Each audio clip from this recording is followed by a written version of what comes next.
In a forgotten corner of Starport Thatanine, between rusted fuel tanks and broken ship shells, sat a little alien girl. She was small, maybe 6 or 7 cycles old, with pale lavender skin and silver eyes that had stopped shining long ago. She wore the same ragged jumper every day, torn and stained, and her hair was tied in a crooked knot that looked like it had not been touched in years. No one knew her name, and no one asked. People called her Ghostling or Leftover. Some whispered stories about how her parents left her there, promising to return after a quick run to the trade station. But that was 4 years ago, and no one came back. Every ship that landed brought hope to her eyes, and every ship that left without her made her colder. Quieter, more still, she didn't speak anymore. Not to the dock workers, not to the children who teased her, not even to the robots that passed by on cleaning duty. Each night, she climbed into an old cargo pod, half buried in scrap and curled up with a blanket, made of patchwork wire insulation and thermal foil. The cold didn't bother her anymore, nor did the hunger. She had mastered the art of surviving without being seen, without being felt. Then, one rainy cycle evening, something changed. A human man walked through the docking bay, slow and quiet. Wearing a worn coat and carrying a satchel that looked heavier than it should have, he didn't seem rich. Not like the others with their polished boots and blinking wristbands. His eyes were tired but kind, and when he spotted her sitting under the old refueling pipe, he stopped. Most people would turn their heads away and walk faster, but he didn't. He looked at her, really looked, and for the first time in a long time, someone's gaze didn't pass through her like she was nothing. He didn't speak, just gave a small nod, then continued walking. But she felt it. The moment was real, and it left something behind in her chest. A warmth she didn't understand. The next day, he came again. This time, he held something in his hand, a foil-wrapped sandwich and a pair of soft gloves. He placed them near where she sat and turned to leave. She didn't move, just stared at him with cautious eyes. Was it a trick? Was he testing her? Was this like the others who left food just to laugh when she reached for it? But he walked away slowly. Didn't laugh, didn't turn back. She waited 10 minutes before touching the sandwich. It was still warm. She took a bite and chewed slowly, then looked at the gloves, new and small, just her size. She didn't cry, not yet. But that night, she held the gloves close when she slept. In her dreams, she saw her parents again, smiling, hugging her, telling her to wait just a little longer. She woke up with wet eyes and a strange ache in her chest. On the 3rd day, when the human returned, she surprised herself. She spoke just one word, soft and cracked like glass. Why? He paused, turned to her, and smiled gently. Because I saw you, he said. And you looked like you were still waiting. She didn't know what that meant. Not fully, but it made her fingers tremble and her throat burn. No one had answered her in years. No one had spoken to her with words that didn't feel heavy or sharp. As he left, she whispered her name under her breath, as if remembering it for the first time. Not for him, not yet, but for herself. That night, the docking bay didn't feel as cold. The blinking lights of ships taking off didn't make her flinch. And for the first time in a long time, she watched the stars, not waiting for someone to return, but wondering what it might feel like to leave someday with someone who cared. The rain had returned to Starport Thatani, but this time it didn't fall silent on the metal plates of the docking bay. It tapped gently, like a whisper, reminding the world that something was changing. The little alien girl sat beneath her usual pipe knees, drawn close, arms wrapped tight, not from fear this time, but from confusion. She kept glancing left and right, waiting for footsteps that were not hers, and then she heard them, boots not polished but dusty, worn down by long roads and long years. The human had come back again. He was carrying a small thermobox, this time steam drifting from its edges, and a gentle look on his face. He didn't speak, just knelt down slowly, like he didn't want to scare a wild animal, and placed the box in front of her. Her eyes flicked from the box to him. He gave a soft nod and turned around without a word. But before he could walk away, she reached forward, grabbed the box and opened it. The scent hit her first warmth spice bread things. Her own kind never made, but she had smelled once long ago on a human freighter. It wasn't just food. It was care sealed with steam and memory. She took a bite, and her body reacted.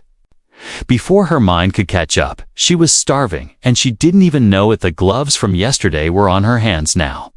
She wore them not for warmth, but because they were hers, because someone gave them to her, not as charity, not as payment. But as a gesture the next day, he came back again, and the day after that, each time bringing something different. A sweet fruit from Earth. A cracked music player with one working headphone, a silly toy robot that danced when kicked. She never asked for anything, but slowly her silence was filled with questions. Soft ones first. Who are you? Why do you keep coming back? Do you live here? Are you going to leave too? He answered in pieces. Never too much, never too fast. His name was Jared. He worked odd jobs, fixing scrappers or hauling broken cargo. He didn't have much, but he had time, and he said she reminded him of someone he once knew. A sister lost in a border war years ago that made her quiet again, but not out of fear, out of understanding. Because loss wasn't strange to her, it was home one. Afternoon, he brought something new, not food, not tools, but a small data pad. He showed her stars, maps of nearby systems, names she had only heard in half-sleep dreams. He said he was going to leave soon, but not without asking, "Do you want to come with me?" The question hit her like gravity. She didn't answer, couldn't. What if he changed his mind later? What if he found someone better to help? What if he saw her scars and thought she was like the others? Said defective. That night, she didn't sleep. She sat up in her pod, holding the gloves in her lap. She whispered to the stars. Not for her parents, but for herself. Am I allowed to choose? Am I allowed to say yes? The next morning, he came like usual, but her seat was empty. Panic flickered across his face. He looked left and right, hands tightening around the strap of his satchel. Then a soft voice rose from behind him. I'm ready. She stood there wearing the gloves, holding the dancing robot. And for the first time, she smiled. He didn't hug her, didn't cheer. He just smiled back and said, "Then, let's get out of this junkyard before it swallows you whole." Followed him step by step out of the docking bay, out of the waiting, into something new, not yet home, but something like the beginning of it. Jared walked with the alien girl through the busy corridors of Starport Theta 9. It was the first time she had stepped beyond the forgotten docking bay in years. Every sound felt too loud. Every light felt too bright, and every stranger felt like a threat hiding behind a uniform or a badge. As she walked close behind Jared, holding the small dancing robot in both hands, it was the only thing that made her feel safe. Her gloves felt warm.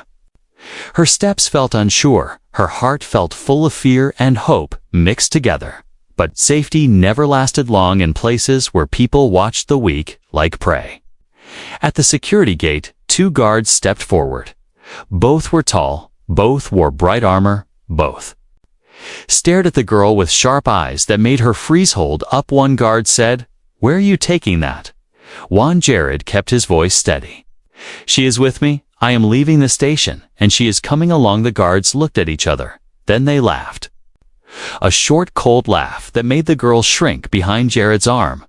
One guard pointed at the mark on her neck, a faint scar shaped like a ring. His voice dropped low. That one is tagged as defective, failed classification, unfit for bonding, her own kind. Rejected her. She stays here. The girl did not breathe. That word had followed her for years. Defective, broken, unworthy. It clung to her like a shadow that never loosened its grip. Jared turned slightly and looked at her. He saw the fear in her shaking hands. He saw the way her eyes dulled, like she had just fallen back into the old darkness. Then he turned back to the guards. His voice grew firm. No, she does not stay here. She leaves with me. The guard stepped closer. Rules are rules, once defective. Always defective, you know how her species works. They discard the weak. Jared took a slow breath. Then he crouched so he could meet the girl's eyes. You listen to me. You are not weak, not defective, not broken. You hear me? Her lips parted, just slightly. No sound came out, but something inside her shifted like a chain being lifted for the first time. Jared stood again. If you want to stop us, then you will have to explain to the Port Council why you are holding a child hostage, a child who is done.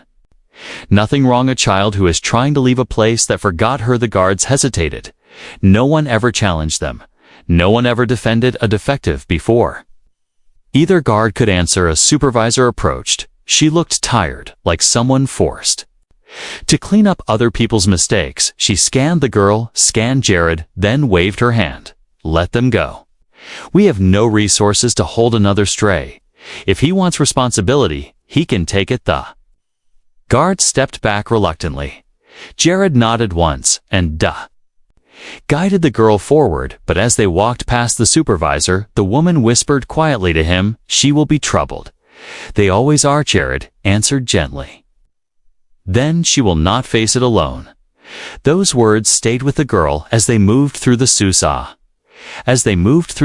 corridor. Trouble alone together. None of it made full sense. But it felt different than anything she had known before. They approached the departure bay. Her legs weakened. She had never left the station. Never stepped into open space beyond the metal walls. What if the world outside was worse? What if Jared decided she was a burden? What if he saw something broken in her that he could not fix? She stopped walking. Jared noticed and knelt beside her again. His voice was calm. "Do you want to turn back? 'Tis your choice, not mine choice." That word felt heavy. She had never been given one, not when she was abandoned, not when she was mocked, not when she waited in the cold bay for years. Her hands tightened on the dancing robot. The gloves warmed her palms. Her breath shook. But she took a step, then another. "We'll go with you," she whispered. It was the first full sentence she had spoken to him. Jared smiled, not a big smile, but a quiet, warm one. The kind that made the fear loosen its grip just a little. They reached his small cargo ship, old, scratched, held together by more hope than metal. But to her, it looked like freedom. She stepped inside. The door closed. For the first time in her life, she was not waiting for someone to come back. She was moving toward something new, and she did not feel defective anymore. The ship creaked as it lifted from the station. Old engines groaned with the effort, but they held strong. The alien girl sat by the window, gripping the seat with both hands. Her eyes were wide as she watched the stars rush past. It was not fear in her eyes. It was something else, something she had never felt before.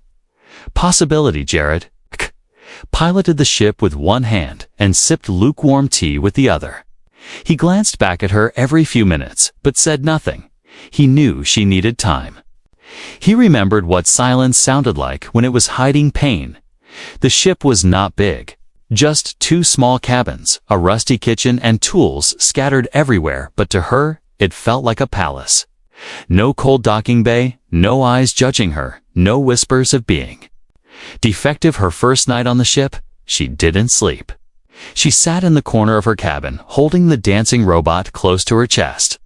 She pressed the button and watched it do the same silly move over and over again. At first, she didn't react.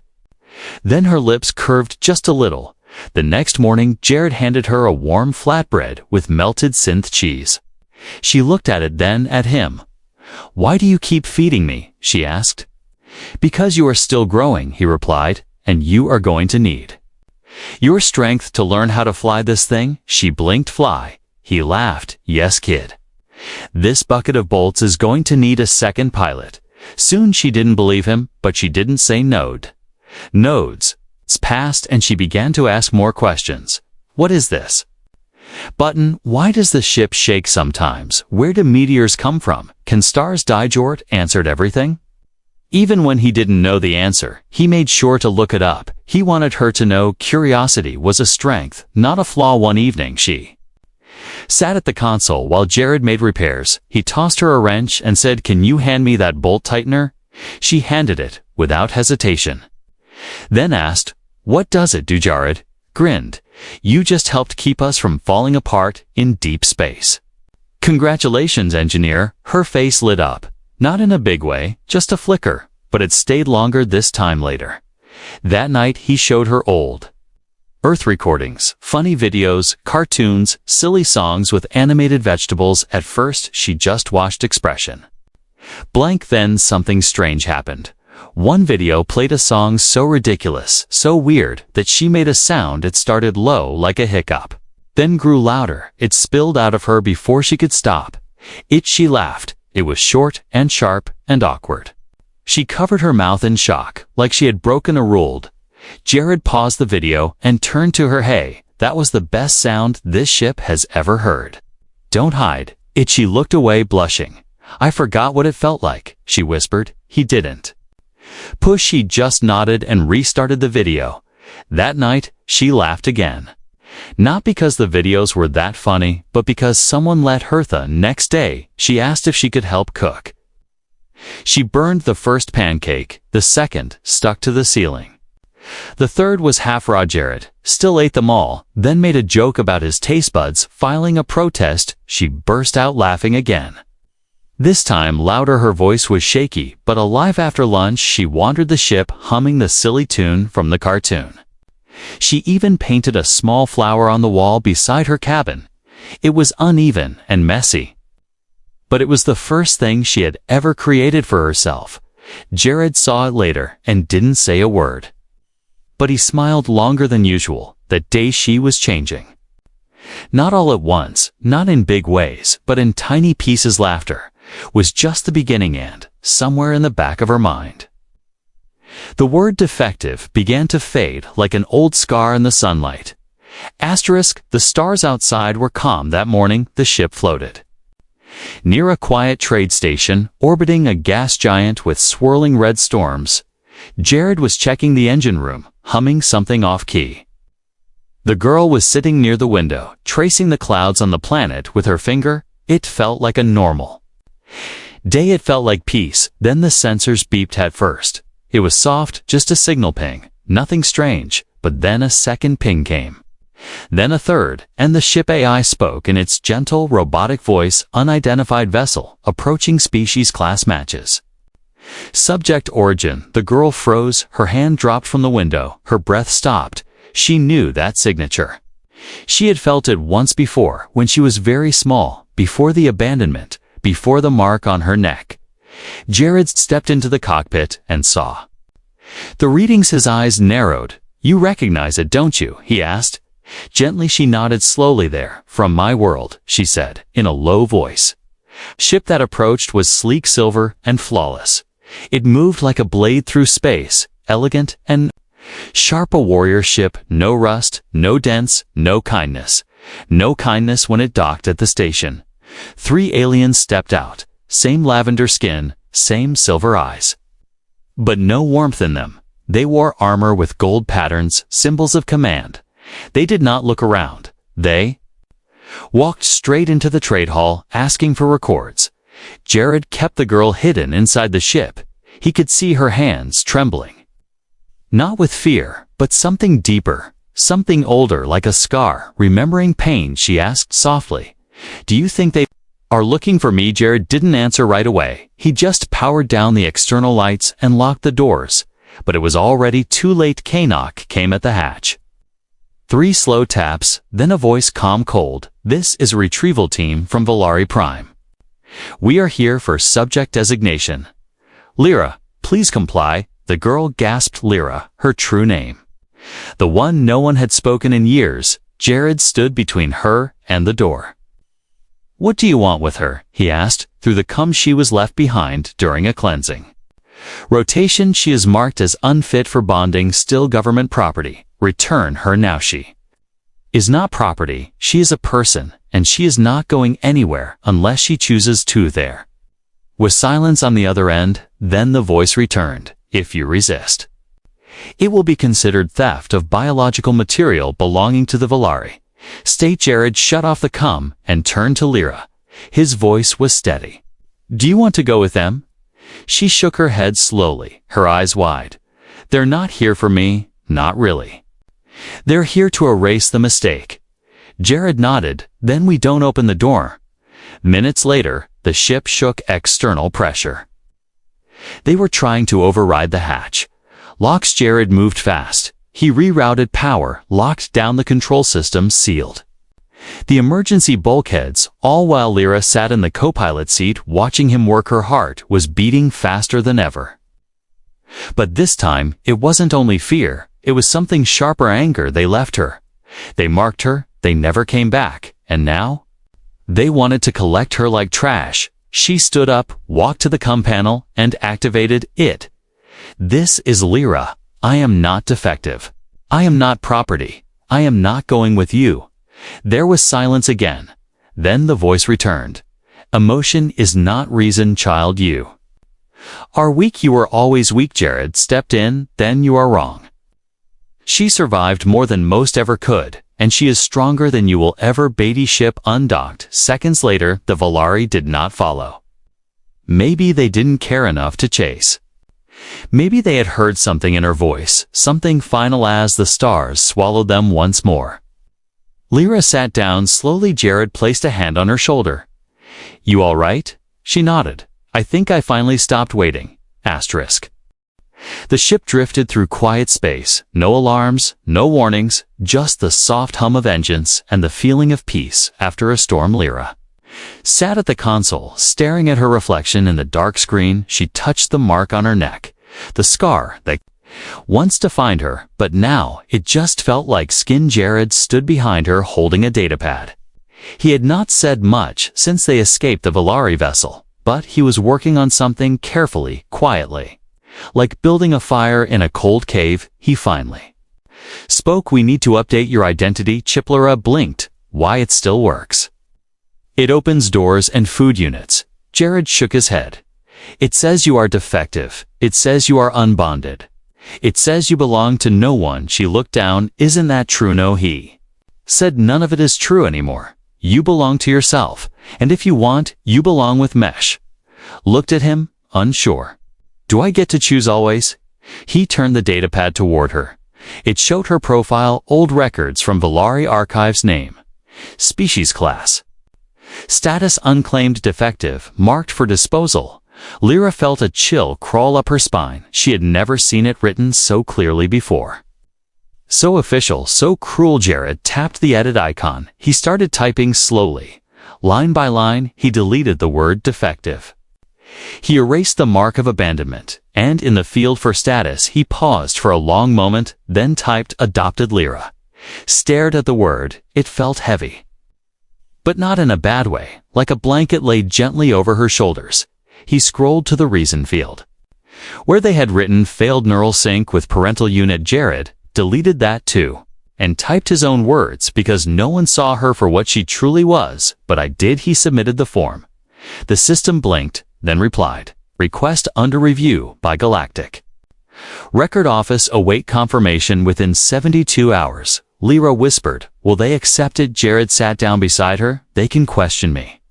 They can delay, but they cannot change the truth. You are not who they said you were. You are who you decide to become. That night, she slept deeper than ever before. No dreams of docking bays, no voices calling her defective.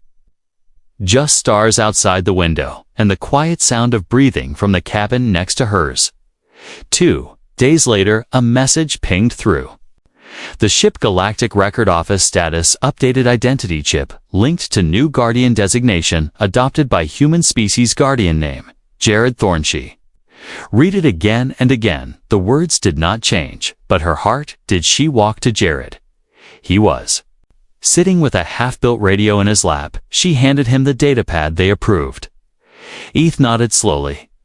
Good, you deserve that. She sat beside him. You could have written anything. You could have said I was your assistant or your crew member. He smiled. But you are not just that. You are more. You are family. Her hands shook. She didn't cry, but her eyes were full, not of sadness, but of becoming. Later, she opened the storage cabinet and found paints. Old and dry but usable. She painted over the mark On her neck, not to hide it, but to turn it into something new. A flower with open petals, a star in the center. She looked in the mirror and smiled. For the first time, she did not feel erased. She felt rewritten. Then the words were her own. Lyra stood on the metal platform of a border colony overlooking the sky. The wind brushed her hair back, and the smell of fuel mixed with the scent of warm food from nearby stalls. She was no longer the girl hiding under broken pipes, no longer the forgotten child. In the dark corner of Starport Theta 9, she wore a patched jacket with a custom symbol on the shoulder. A small star blooming from a flower, the same one she painted over the scar on her neck. Beside her stood Jared, older now, with more silver in his beard and new wrinkles around his eyes, but he smiled the same way, soft and steady like he always did when she looked unsure. "Ready?" he asked. Gently Lyra nodded. She held a small datapad in her hands, its screen glowing with a list of names and faces, lost ones, abandoned ones. Others, like her Jared, had helped her create a small registry.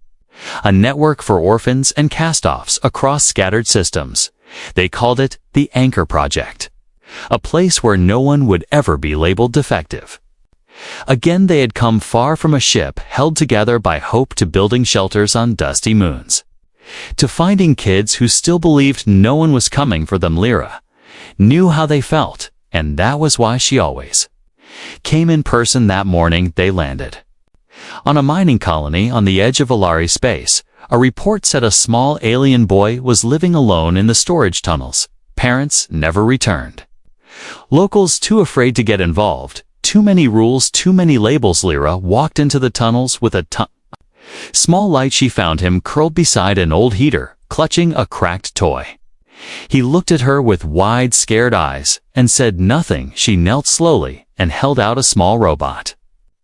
The same kind Jared had once given her. Its legs wobbled, and its dance was still ridiculous. The boy stared at it, then at her, then whispered, "Are you Riella?" Smiled.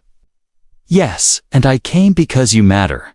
The boy didn't believe it at first, but he took the robot, and for the first time in days, he smiled too. Later that evening, Lyra returned to the ship. She sat on the ramp, watching the stars, thinking about how many others were still out there waiting in corners, hoping for footsteps. Jared walked up, holding 2 mugs of warm drink. He handed one to her and sat beside her. Without speaking, she looked up at the night sky. "I used to think someone would come and fix everything, someone who would know the right words. Someone who would carry me out of the dark." "You did come," he said. Quietly she turned, surprised. He sipped his drink and looked out across the stars. "You waited for someone to save you, but you became the one who saves others." She took a deep breath. The air was cold and sharp, but it made her feel alive. "Do you ever think about the ones who left me?" she asked. "The ones who called me defective." Jared nodded. "Sometimes, but then I look at who you became, and I know they were wrong." Leah leaned her head against his shoulder. She didn't cry. She didn't need to. Her silence was full of peace now. Not fearing the days that followed, she continued her mission. She helped rebuild homes. She trained kids in navigation and repair. She showed them how to fly ships, how to ask questions, how to laugh. At every port she carved a message into the walls, the same words she once needed to hear: "You are not broken, you are not alone. Someone is coming in her heart."